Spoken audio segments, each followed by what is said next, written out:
हम आज मौजूद हैं यहाँ पे international astrologer, palmist MA. Shahzad Khan और एडवोकेट भी हैं। इतने ज़्यादा काम ये कैसे मैनेज कर लेते हैं, आज इनसे वो भी डिस्कस करेंगे, अहवाल भी जानेंगे अपने फ्यूचर के बारे में, पाकिस्तान के फ्यूचर के बारे में। तो इनसे गपशप लगाते हैं। मज़े। अस्सलाम वालेकुम जी बिस्मिल्लाह, वालेकुम अस्सलाम। सर, कैसे हैं आप? अल्लाह का बड़ा करम, शुक्र अल्हम्दुलिल्लाह। हम यहाँ से गुजर रहे थे, आपका देखा, बड़ा अच्छा सेटअप लग रहा था और माशाल्लाह से काफ़ी पढ़े लिखे इस फील्ड में हमें मिल रहे हैं, तो ये एक इंटरेस्टिंग होगा। जी हाँ, अल्लाह का करम जी। कितने साल हो गए आपको इस फील्ड के अंदर? मैं 1991 से इस फील्ड में हूँ अच्छा। और माशाल्लाह पूरी दुनिया में भी गया हूँ और पेशन गोइयाँ की मैंने बेशुमार, जो आज तक तो 52 हो गई हैं पेशन गोइयाँ। उसमें से सर कितनी सच्ची पेशन गोइयाँ थी? जो मेरी सच्ची हो गई हैं। अच्छा, 52 थी। जी, जिसमें मैंने कहा था कि बाराक ओबामा 2 दफ़ा प्रेसिडेंट, मोदी हिंदुस्तान में मैंने जाके कहा था कि मोदी ये प्राइम मिनिस्टर बनेगा, फिर दूसरी दफ़ा भी हसीना वाजिद का बांग्लादेश में जाके मैंने कहा।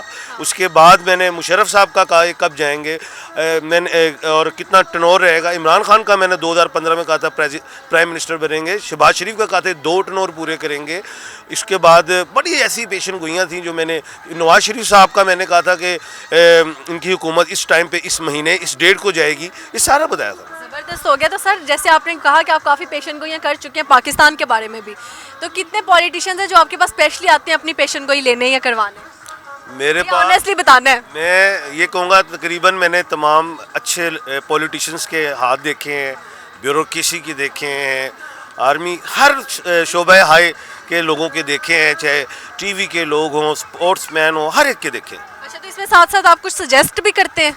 100% बताता हूँ। और मैं ये बताता हूँ कि ये साल ऐसा है, इसको इस तरीके से चलना है, इस साल में इन्वेस्ट करना है, नहीं करना, आपने ये सब्जेक्ट एजुकेशन का लेना है, नहीं लेना, आपके लिए कौन सा अल्फ़ाबेट जो है मैरिज के लिए अच्छा है या बुरा है, ये सारी बातें बताता हूँ और उसकी रेमेडीज़ भी बताता हूँ। अच्छा जी, ज़बरदस्त हो गया। फिर तो बड़े काम के बंदे हैं आप, एंड पे अपना पूछेंगे थोड़ा सा।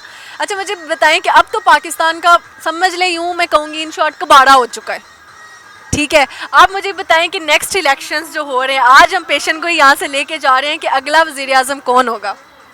देखें जी, बड़ा अच्छा सवाल है। पहली बात, मैं ये समझता हूँ कि इमरान खान ही वज़ीर आज़म होंगे। अल्लाह पाक उनको ज़िंदगी अता फरमाए, चाहे जितनी पार्टीज भी मिल जाएं। जी हाँ, बिल्कुल। और ये 2/3 अक्सरियत से ही आएंगे। और अगस्त सितंबर के बाद मुल्क की महंगाई जो है, अगले साल के अगस्त सितंबर के बाद मुल्क की महंगाई में कमी आएगी। ये नहीं कि महंगाई ख़त्म हो जाएगी, लेकिन कमी रहेगी, कंट्रोल होगी। अच्छा जी, ठीक है। तो ये आप अभी भी इमरान खान साहब अपना पूरा टेन्योर कंप्लीट नहीं कर सके थे, तो नेक्स्ट उनका टेन्योर फिर कितना होगा? बहुत अच्छा सवाल है, बड़ा मज़ा आया। आपको सीक्वेंस के साथ समझाता हूँ। मैंने एक पेशन गोई की थी कि इमरान खान जो है वो 10 साल तकरीबन रहेंगे। अच्छा, लोगों ने कहा खान साहब ये तो 2022 में उतर गए, तो ये तो आपकी तो पेशन गोई गलत हो गई है। मैंने फिर बताया कि इमरान खान 2082 से 92 तक जो है 10 साल वो मुल्क पाकिस्तान के कैप्टन थे और वर्ल्ड कप भी लेके आए थे। अच्छा, लेकिन 1987 में इमरान खान साहब ने रिटायरमेंट का ऐलान कर दिया था, वो रिटायर्ड हो गए थे। और फिर जनरल परवेज़ मुशर्रफ जो हैं, उन्होंने दोबारा उनको कहा कि जी आ जाएं, और फिर वो गए, वेस्ट इंडीज़ का दौरा किया और 92 में कप ला दिया। इसी तरह इमरान खान 2022 में भी वज़ीर आज़म थे और 2023 में भी होंगे। हमने महीनों की बात नहीं की, टेन्योर पूरा होगा। 2023 में दोबारा से इमरान खान वज़ीर आज़म आ जाएंगे। और वो उनका कितना टेन्योर होगा, फ्यूचर टेन्योर पूछ? वो देखें, वो तो फिर देखेंगे आगे, लेकिन वो 2 टर्नओवर उनके मुकम्मल है। अल्लाह खैर करे। 2 टेन्योर मुकम्मल है, उसके बाद फिर आगे का देखेंगे। आगे पीछे हो सकते हैं, लेकिन टर्नओवर वो 2 करेंगे। उसके बाद इमरान खान का अगले टर्नओवर के बाद फिर बिलावल भुट्टो वज़ीर आज़म है। उस बिलावल के बाद फिर एक और मुकाबला आएगा, वो सुलेमान खान, इमरान खान साहब के बेटे, वो आएंगे। उसमें मलाला यूसुफजई भी होगी, उसमें इमरान खान भी, वो बिलावल भी, ये मुकाबला आएगा। अच्छा, फिर बिलावल का और सुलेमान खान का जो है टफ मुकाबला चलेगा। उसमें मलाला यूसुफजई भी होगी। मलाला यूसुफजई भी हो जाएंगी। जी हाँ, वो भी ये तो फिर काफी मतलब मजेदार कंपटीशन होने और कंपटीशन भी बता सकता हूँ थोड़ा सा, अगर आप गौर करें तो जो राजीव गांधी थे, वो जब एक्सपायर हो गए, तो उनके बाद उनकी जो मिसिस थी सोनिया गांधी, वो फिर आई, उन्होंने राहुल गांधी को प्रमोट किया। मैं ये समझता हूँ कि जो मैं बात कर रहा हूँ 10 साल आगे की, उसमें जो जमाइमा हैं वो आएंगी अपने बेटों के साथ, और वो प्रमोट करेंगी और सुलेमान खान को, और आप देखिएगा सुलेमान खान इस फ्यूचर में वो भी वज़ीर आज़म है। ज़बरदस्त हो गया। अच्छा वैसे इंटरेस्टिंग रहेगा ये सब। अच्छा मुझे ये बताएं कि शादीशुदा जोड़े भी काफ़ी आपके पास आते होंगे, सिंगल लोग भी आते होंगे अपनी ख्वाहिशात लेके या पूछने कि हमारी लव मैरिज होगी या नहीं, तो सबसे ज़्यादा आपको क्या करने का मौका मिलता है, मतलब ओवरऑल आपकी सारी फील्ड्स के मुताबिक मैं पूछ। देखिए ये एजिस का मामला होता है। जो नौजवान आते हैं लड़की लड़के, वो ऑब्वियसली शादी का भी पूछते हैं और अपने फ्यूचर कैरियर के हवाले से भी बात करते हैं। तो मैं उनको बड़ा अच्छा गाइड कर देता हूँ कि इस अल्फ़ाबेट में मैरिज करनी है, इसमें नहीं करनी। अगर हो गई है तो अब आपने किस तरह चलना है, नेम भी बदल जाता हूँ मैं उनको चलाने के लिए। फिर दूसरा एक तबका आता है जो जब 30 से 40 वाले, वो जो है अपने कैरियर के हवाले से, एब्रॉड जाने के हवाले से बातें करते हैं या औलाद के हवाले से बात करते हैं कि जी बेटे हैं, बेटियाँ हैं, औलाद नहीं हो रही, वो अच्छा गाइड करता हूँ। फिर एक तबका जो है वो 50 से 60 वाला आ जाता है, वो अपने बच्चों के हवाले से पूछते हैं, अपनी बहुओं के हवाले से पूछते हैं, अपनी बीमारियों के हवाले से पूछते हैं। तो सारा ही अच्छा गाइड। टोने वाले आते हैं कि कोई काला जादू हुआ है या कुछ। बड़ा अच्छा सवाल है। बड़े जो मैं कहता हूँ, जो पहले तो मैं आवाम को गाइड यही करूँगा, एक पढ़े लिखे आदमी के पास जाना चाहिए जो आपका माजी भी बताए, हाल भी बताए, फिर उसकी मुस्तकबिल की पेशन गोइयों पे जाओ। जादू एक लफ्ज़ ही रह गया, किसके पास टाइम है, लोग बहका देते हैं। ऐसी बात नहीं है।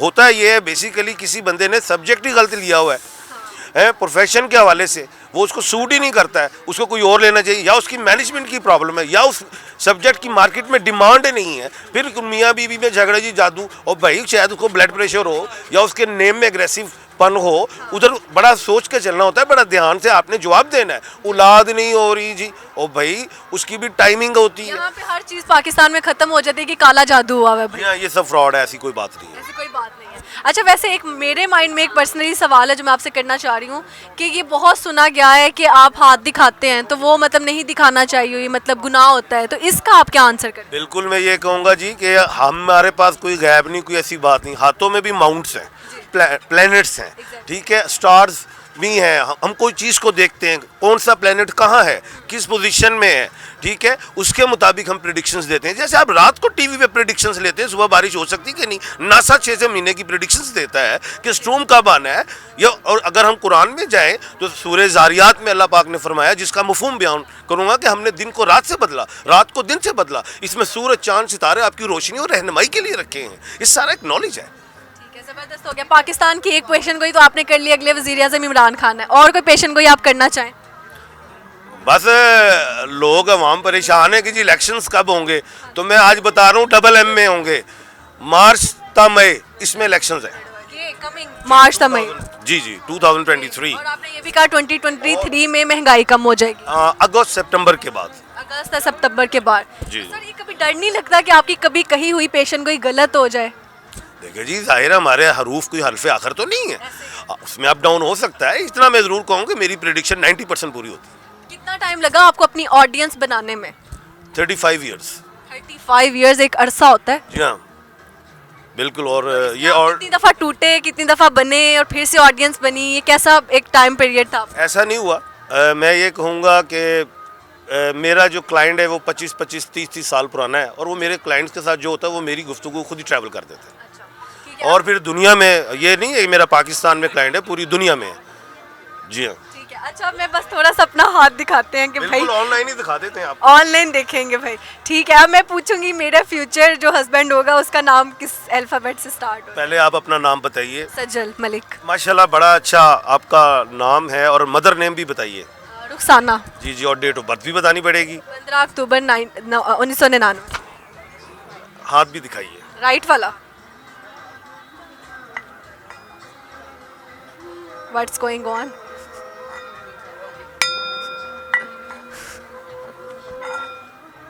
अच्छा वैसे मैं ये फर्स्ट टाइम करवा रही हूँ, फर्स्ट टाइम इन एवर। अच्छा इस तरह है सजल, नो डाउट आप बड़ी अच्छी टॉक है, अच्छा कॉन्फिडेंस है, इसमें कोई शक नहीं। थोड़ी हेस्टी हैं, थोड़ी सस्पिशियस हैं। अच्छा बाकी being a heart you are totally is a lovable and the loyal, don't, ऐसी कोई बात नहीं। 2021 to 22 थोड़ा सा ड्यूल माइंडेड इज लाइक के डिसीजंस के हवाले से, बट कमिंग ईयर जो है आफ्टर 7 फरवरी के बाद लाइफ में बेटर अचीवमेंट्स होंगी। डिजीज़ के हवाले से अगर देखें, थोड़े से मसल्स को वीक किया, थोड़ा माइग्रेन की तरफ जाएंगे, एनक भी आपको लग जाएगा।